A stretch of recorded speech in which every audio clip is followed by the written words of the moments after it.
All right.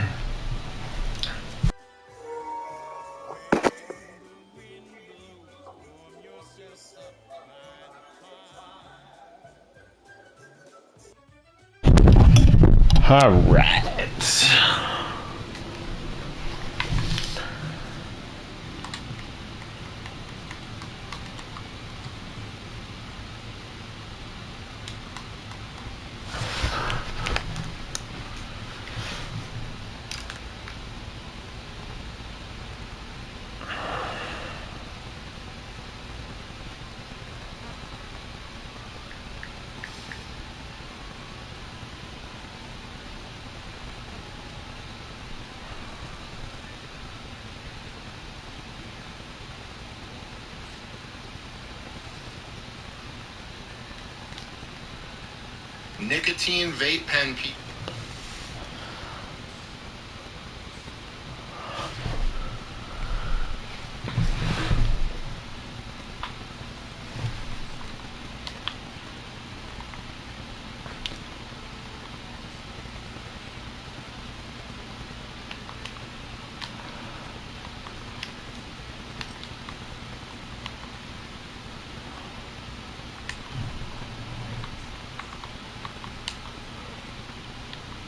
Fine. So all you vapors out there, if you're looking for health bars, MePod.com has them relabeled as EB Design, and I've got a promo code for you, GAS. That will get you 20% off your order. Now, products from MePod.com are for fans over the age of 21. As a warning, these products contain nicotine. Nicotine is an addictive chemical, but if you're looking for vape products, MePod has them all, including the new rebranded Elf Bar as EB Design. Check out MePod.com for all the best vaping products. What's up, everyone? Welcome to the Pharma Problem. If you use the promo code GAS. MePod.com, promo code GAS. All right, let's jump back into the show.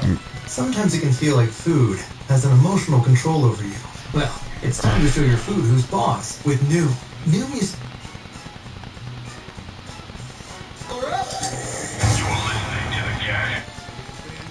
And the millions who have lost weight with new. Sign up for your trial today at noom.com. That's NOOM.com to sign up for your trial today.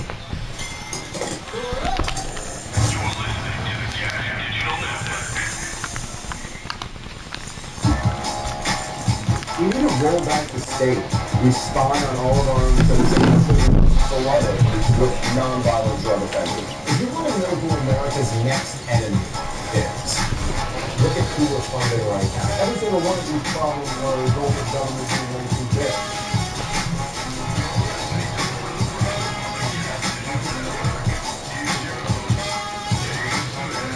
What's up, everybody? Welcome to a brand new episode of Part of the Problem. I'm Dave Smith. He is Robbie the Fire Burns. Rob. Headcat.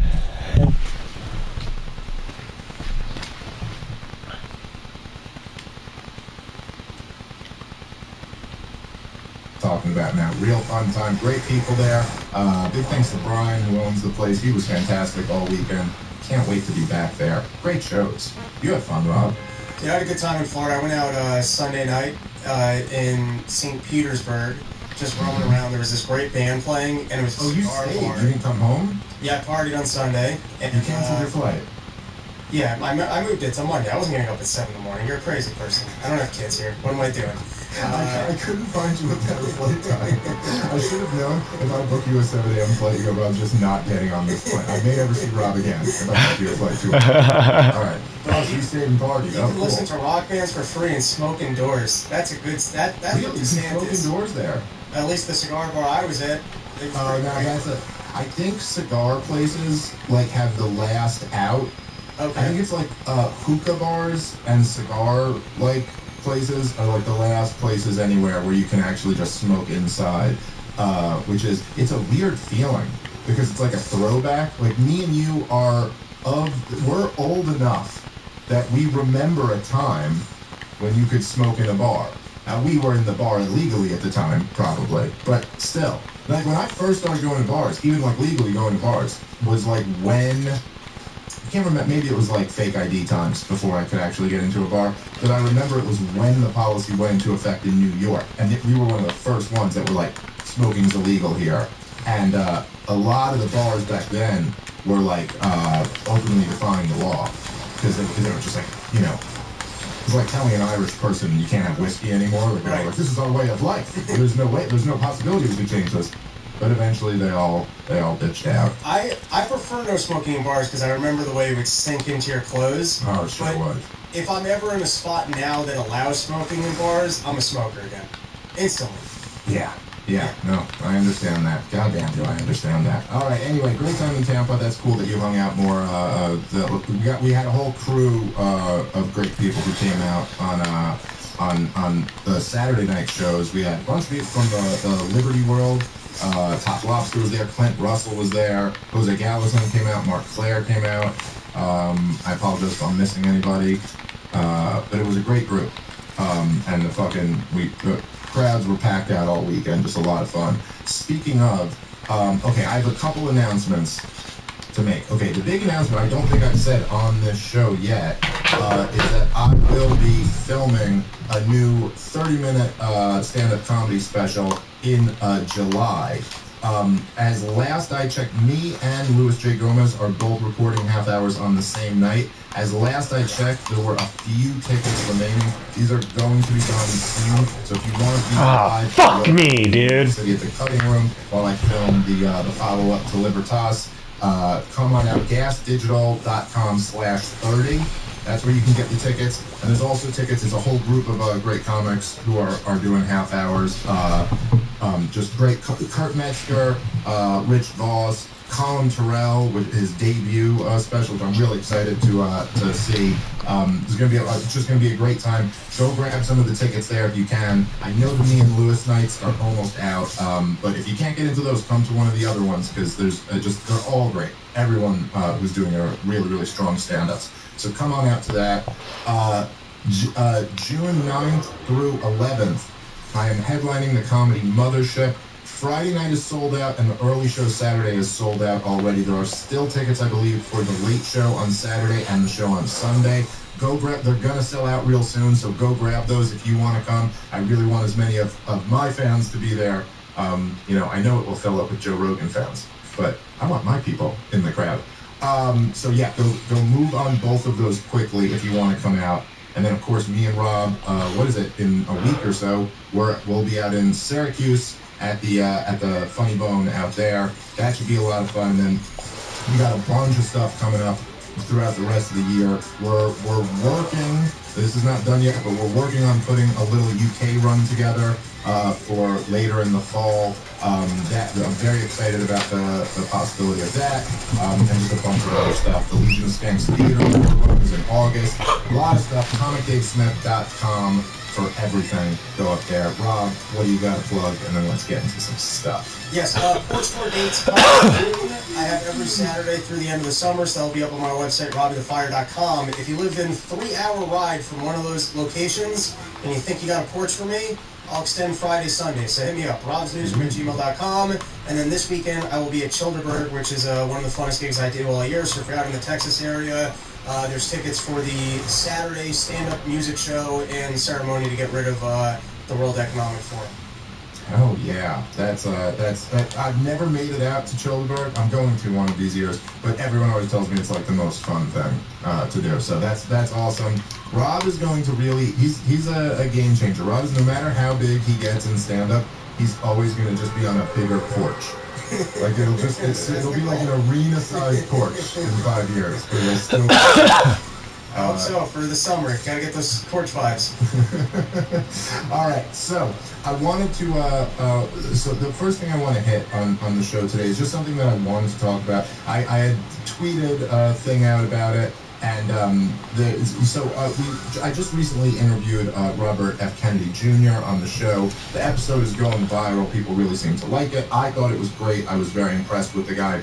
The same day that I interviewed him about that, the day before he had recorded this, and it was released on the same day that I interviewed him.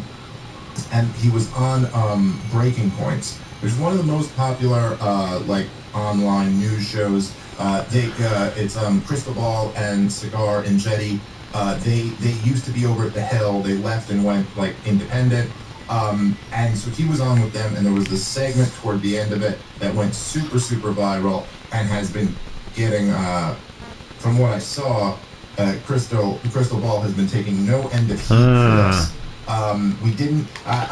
We haven't had like an in-studio episode since this happened, and we did the live episode out in Tampa, but it just didn't seem right to like get into it on the live episode for, you know, it wasn't the right vibe. But I did want to talk about this because I found this to be very interesting and very, like, just for a lot of different layers of the way this went down, and the reaction to it online really kind of said something about where the people are at. And when I say the people, I mean the type of people who consume content like this show, the people who go to, you know, the internet independent shows for their kind of like news commentary and news coverage, and where this whole new ecosystem, how this works. So one of the most, first off, is very interesting that RFK is doing, which is clearly a strategy for his campaign. It's a very strategy. On my podcast, is that I think his campaign has recognized, and I think this is very savvy, that they've recognized that they are not going to get a fair shake in the corporate regime media. That's not going to happen. We've already seen ABC will censor him and then tell you he said things that are wrong, so we can't let you hear them. If that's not a fair shake, I don't know what else you could call it. Or if that's a fair, whatever, you get what I'm saying. So he's like, I'm going to hit the podcast scene. And there's so many of these podcasts now that have big audiences. He can come on our podcast. I'm going to get you as many people as MSNBC is going to get you, you know, like, might as well come here. And so he's hitting all of these podcasts. And what's interesting about it is it's just a different format. It's a different standard. You know, there are... you just can't get away with the same type of bullshit that you can on in the corporate press, and that suits someone like RFK because he actually has a lot to say, and he's actually thought about his opinions. On that note, the episode you did with him was terrific, and it was surprising. Even though there's probably policies that I wouldn't agree with him on, he's like an old school politician, or at least what I would imagine, I guess, what my image of what a politician should be, and that he seems to actually have a handle on the issues. Like, he has something more than a 2-minute talking point that the CIA or Donald Trump just talking out of his ass about, well, it's a trade problem.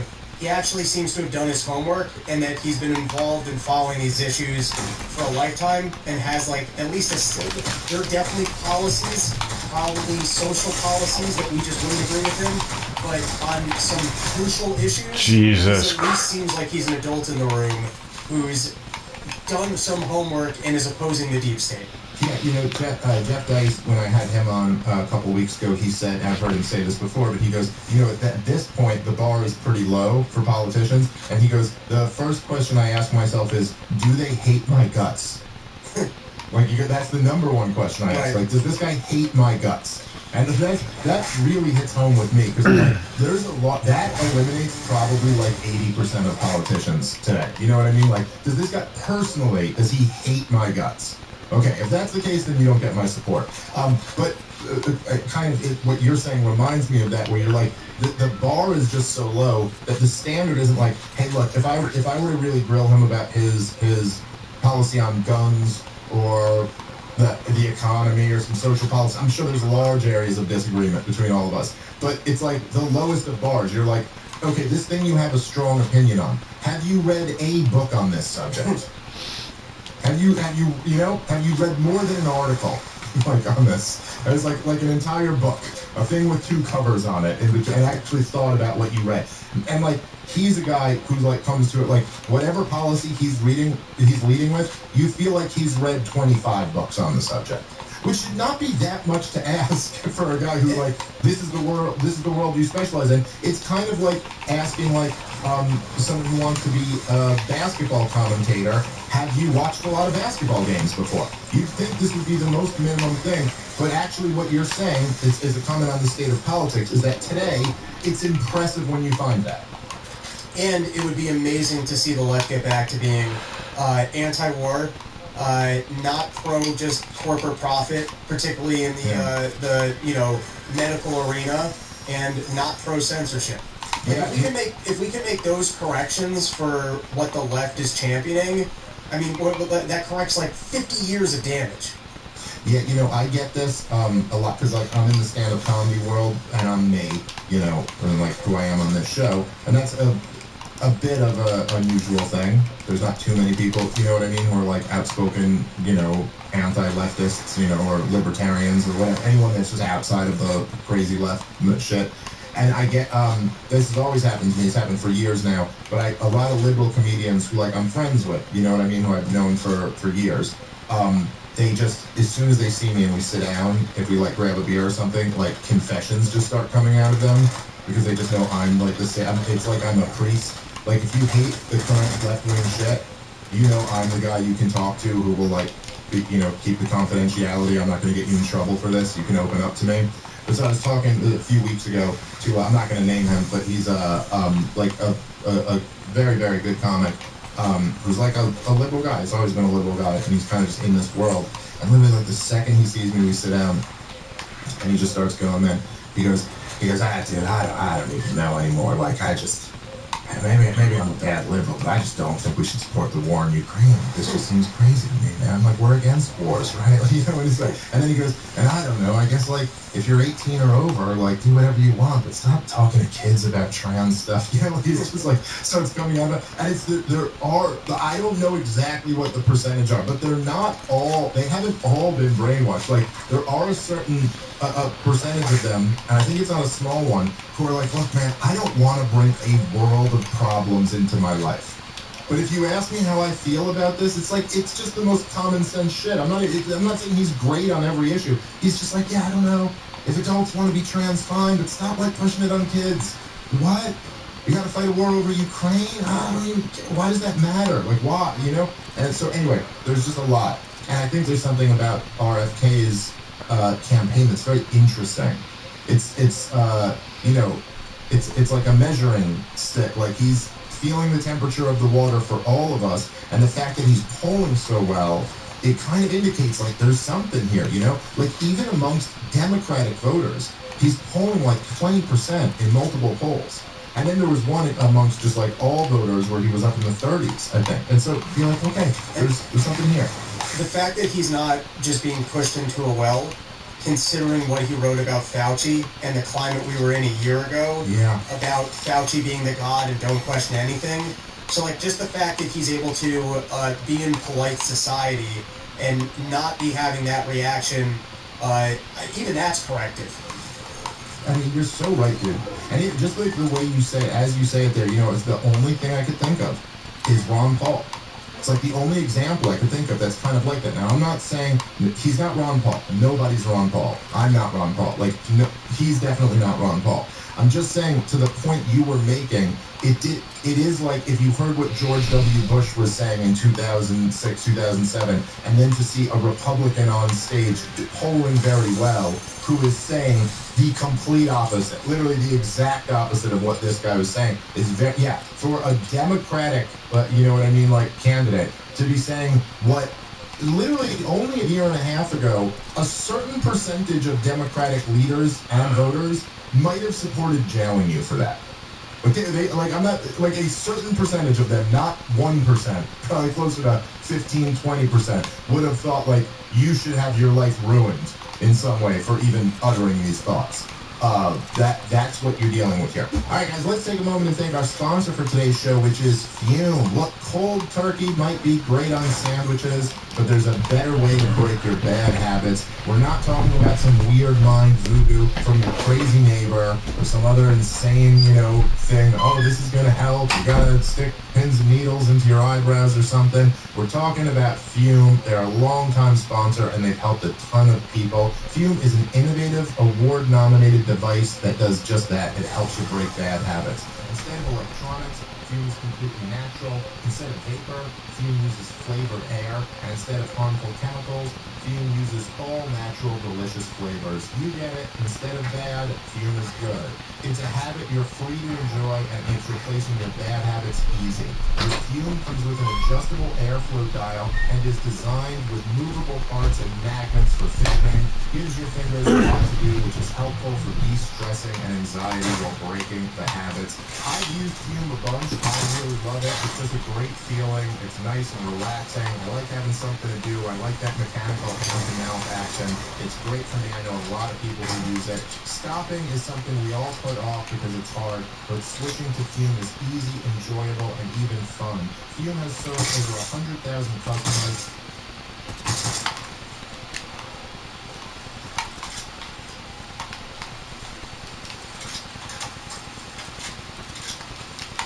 The fuck?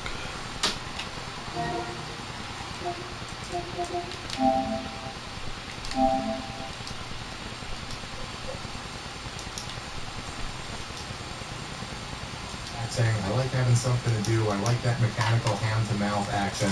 It's great for me. I know a lot of people who use it. Stopping is something we all put off because it's hard, but switching to Fume is easy, enjoyable, and even fun.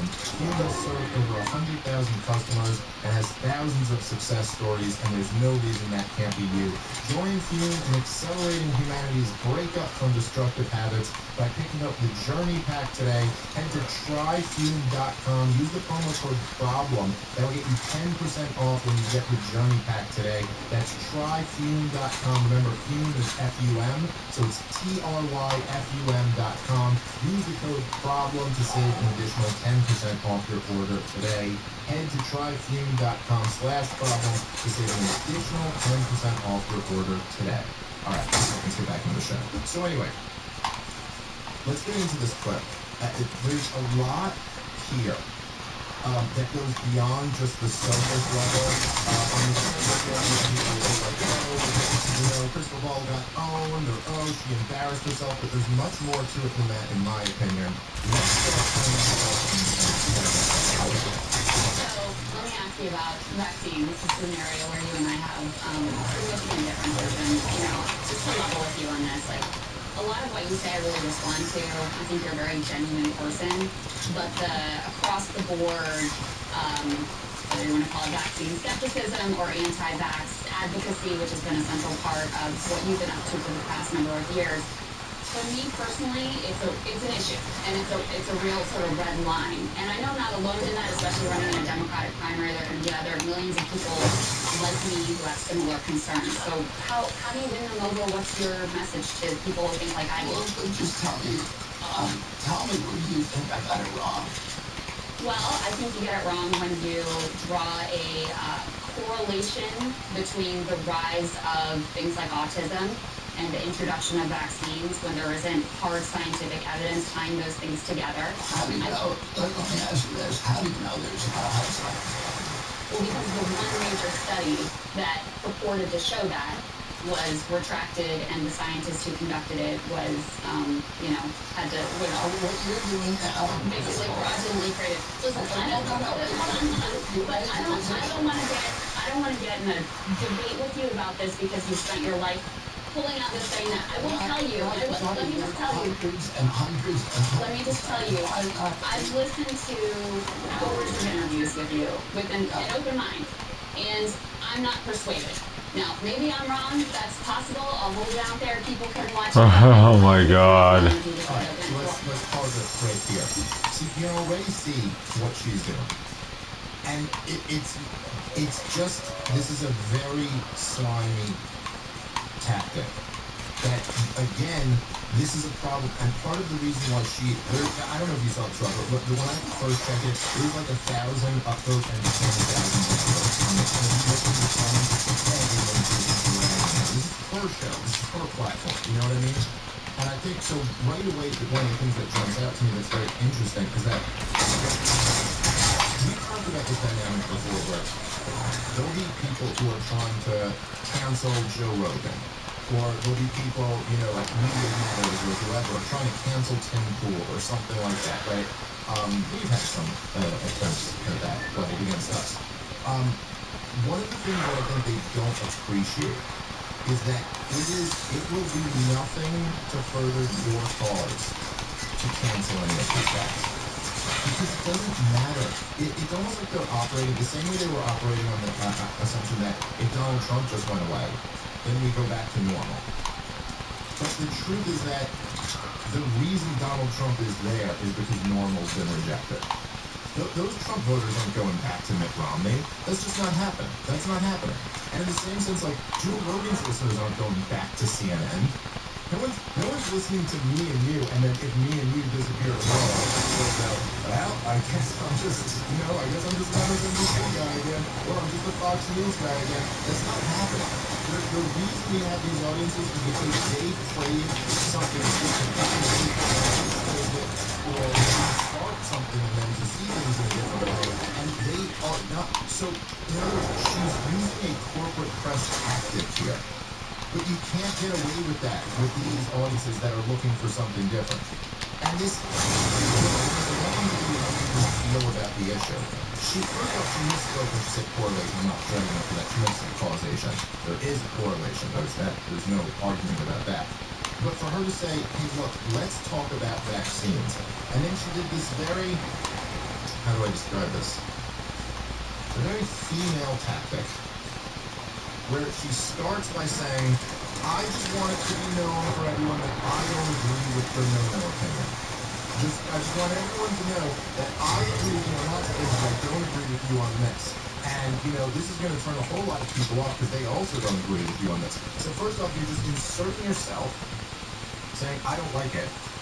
Okay. How about an argument as to why you think it's wrong? You know what I mean? And then saying, oh, by the way, it's also unpopular. It's just like this appeal to popularity. And then he has the perfect response to that. The perfect response for someone of integrity to have. Show me what I'm wrong about. What do you think I get wrong? And then she says the correlation means the causation between vaccines and autism. And he goes, okay, well, then here's why I'm not right. She goes, well, there was one scientific paper. He goes, there's been hundreds of scientific papers. And then she immediately starts talking over him and going, I don't want you to do this. This is just, you can't do this in our line of work. If you're going to call someone out for something, you have to have something to offer. And then he goes, well, there's hundreds of studies, and she goes, I don't want to hear about your side. I mean, there's other videos, other things, you've done things. I've watched all your things, I'm not convinced. Like, whoa, this is just bad, man. Like, you're just not allowed to do that in this field. And this, unfortunately for her, this is going to stay with Crystal Ball for a while. It's just, you're not, people here, this is what's interesting about it, okay? This is where I'm at with this stuff.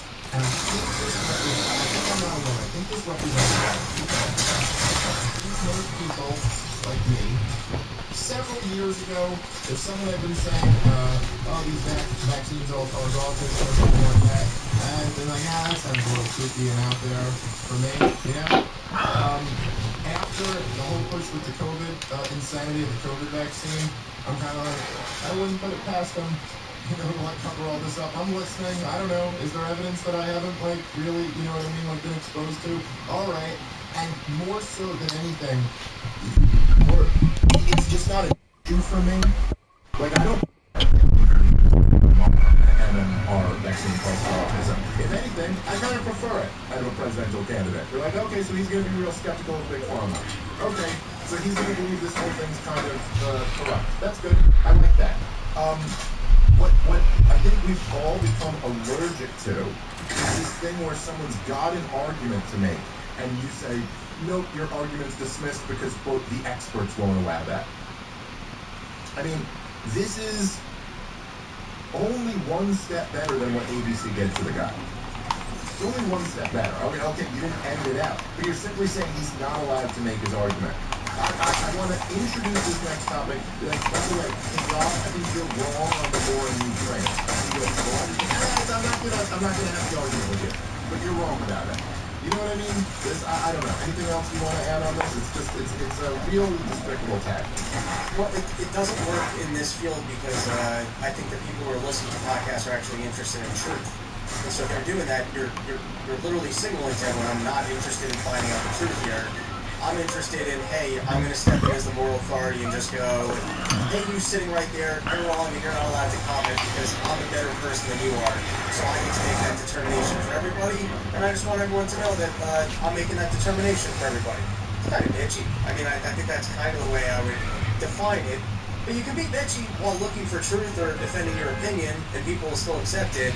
It's when you signal to everyone you're uninterested in information or truth, when people made the decision, hey, I'm not going to listen to mainstream media because I know that they're doing that. Yeah. I'm going to be over here because at least people are exploring it open to. Like, the way to have that conversation is to go, either I've really done my homework and I want to debate you, or, hey, I haven't really had a total opportunity to dig in, but it seems very weird to me that health authorities are all recommending these vaccines, and that, from what I understand, vaccines have really bettered mankind, and you seem to be saying that overwhelmingly people shouldn't get them because of autism.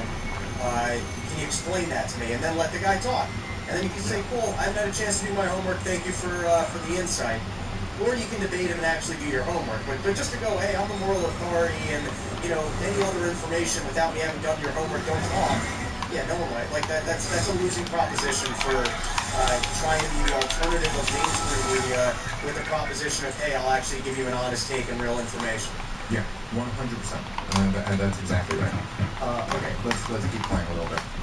Now, maybe I'm wrong. That's possible. I'll hold it out there. People can watch. I thought Megyn Kelly did a phenomenal interview with you.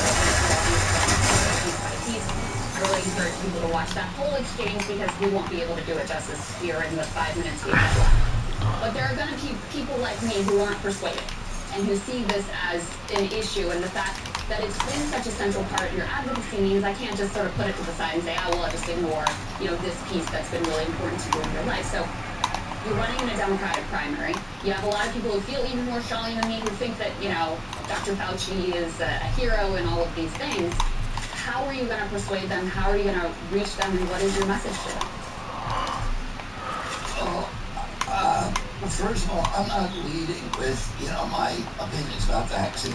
What I think, you know, show me where I got it wrong. Show me where I got my science wrong. I've written books about this. I wrote a book about the link between thimerosal and autism that has, I think, 450 distilled scientific studies and confirm and validate that hypothesis, and 1,400 references. People have shown you where things are wrong, but you don't want to hear it. Is because I've seen, you know, numerous fact checks. Dr. Vinay Prasad, who we, you know, really respect on the COVID vaccine. He went through your interview with BALLZ. He did a fact check. I mean, it's not. And then I people did a have fact check of Vinay. You should read that. I will take a look at it, but I don't think that it's fair to say nobody has ever pointed out anything that's been wrong. Well, here's what people complain about what I say. And again, I'm not leading on this issue. People can either take it or leave it. But if you want to, you know, like you just said about me, got him. Hard-headed and stubborn and just won't get in. You're wrong about that. If somebody shows me where I'm wrong, I'm going to correct it. And you know, we have probably the most robust fact-checking operation now in North America. I have 350 PhD scientists and MD physicians on, you know, CHD's advisory board, including until recently, including Montanero won the Nobel Prize for discovering the HIV virus. Rick Portier was the head of the National Toxicity Program at NIH, probably the top toxicologist in America. And if I were saying things that were scientifically unsound, those people would find. But what I would say to you is, show me where I got it wrong. Show me where I got wrong. It will change my position. You know, science is fluid. It's not a comparison. It's scientific study. Last week you're supposed to do a science. But what I'm saying to you, nobody has done that. You know, if you name Prasad, he did his piece. If one showed me science that was valid, I would change my position. We got the two each together. Read my response to it. So you say this isn't what you're leading with, but Somebody calls it right there. And by the way, I like Cigar. Me and him have like messaged several times to try to set up a show. We've never made it happen. We will, I'm sure, at some point, like do a show together. But it's just, you can tell he's uncomfortable. with how like unfair she's being in the situation. Because he's like, maybe we'll get you guys together, do a little thing. That's all he's come in and said. So, but maybe we'll just do that. All right, you guys keep going. Anyway, look, what can I say here? It's the same thing again. She goes, well, other people have shown you where you're wrong, and you still don't change. And then he's like, okay, but did you read the counter of what I wrote back to this guy and why I think he's wrong? And she's like, oh, I'll check that out. And it's like, so she's just doing this thing where she's asserting that he's wrong. It's like just the intention of like, we're going to frame this as you're wrong. My next guest is Rob Bernstein, and he's wrong about the economy. Here, Rob, you know, like, all right, we don't want to go back. People have already shown you why you're wrong on this. It's like, this is just not interview somebody. If you want to call then you to have done your research and know how to argue this position and not just constantly be saying, oh, you should check out this interview or this scientist already proved you wrong or this, that, like, how? Just explain it. Again, I am somebody who's truly, I'm agnostic on this issue. But meaning, like, I just don't have a strong opinion on it one way or the other. I don't know. I'm open to arguments. Like, I'll confess, I haven't done enough research on this topic. But that's why I would never, like, have someone on my show and go, you're just wrong about this. Because I'm not in a position to do that. I might say something like, you know, a lot of other scientists have said this about you. What's your response? You know, something like that. Or I might say what cigars up there, which I think is totally reasonable to say, hey, would you be open to having a debate with this other scientist who says you have it wrong? I think that's great. I remember always through the COVID thing, I always wanted that. Always wanted to see, like, you know, one of the dissenting scientific voices debate one of the top ones. I would love to have Malone and Fauci debate it. I'm feeling Dr. Malone. God fucking damn it. Why did I use that stupid pistol? Like you said, it's bitchy. I don't mean that even just because she's a woman. Doesn't mean it's like, I'd say the same thing with the man in this way. It's just not, there's zero integrity to this style of interview. Alright guys. Fucking damn it. Why did I use that? Biotics, pre-alcohol prebiotic. If you've ever missed a workout because of drinks the night before, you're not alone, but now there is something you can do, and that is you can try Z-Biotics pre-alcohol probiotic. It's the world's first genetically engineered probiotic. It was invented by a PhD scientist with rough warnings after drinking. Here's how it works. Alcohol gets converted into a toxic byproduct in the gut. It's this byproduct, not dehydration, that's warning for your rough next day. Z-Biotics produces an enzyme to break this byproduct down. It's designed to work like your liver, but in your gut where you need it the most. Just remember to drink Z-Biotics before drinking alcohol. Get a good night's sleep to feel your best tomorrow. You gotta check this out. You don't know about those rough mornings. This is something that can really help. Give Z-Biotics a try for yourself.